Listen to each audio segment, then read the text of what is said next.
Ako si Bishop Pedro M. Tendero, co-convenor ng White Ribbon March. Nagpapasalamat tayo sa ating mga kababayan na sumama dito at may nagpadala nito.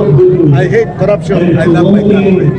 Iba-iba tayo, mga pinanggalingang grupo, iba-ibang mga samahan sa pananampalataya, pero nagkakaisa sa isang bagay, labanan ng korupsyon.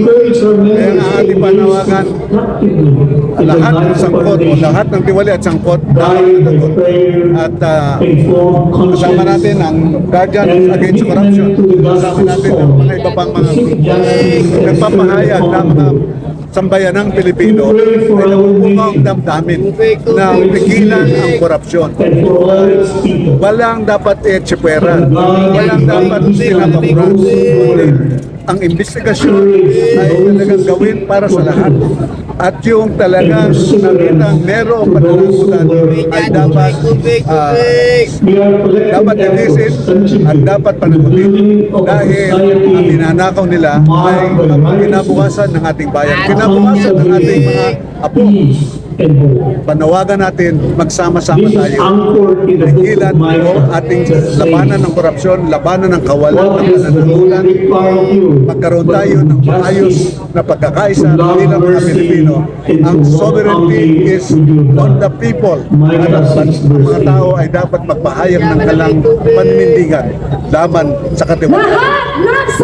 Lahat ng sangkot dapat managot. Bishop, isang tanong na lang. Mga kababayan, susubaybayan niyo po ba itong mangyayari sa ating programa? impeachment Sa dami ng kaso ng korupsyon, Susubaybayan natin yan. Ang ating gusto mangyari ay tunay na makatotohanan yung paglilinis at para pamunuan ang panalangin natin tungkol sa kawalang pananagutan. pero hindi lamang siya kundi lahat ay dapat ding tingnan ano ang kanilang naging bahagi sa paggamit ng kanilang sarili. Meron din silang iba pang mga confidential funds at meron din silang dapat na panagutan. So, pero ang ating nga sinasabi, wala tayong etsapwera dito. Lahat ay dapat managot.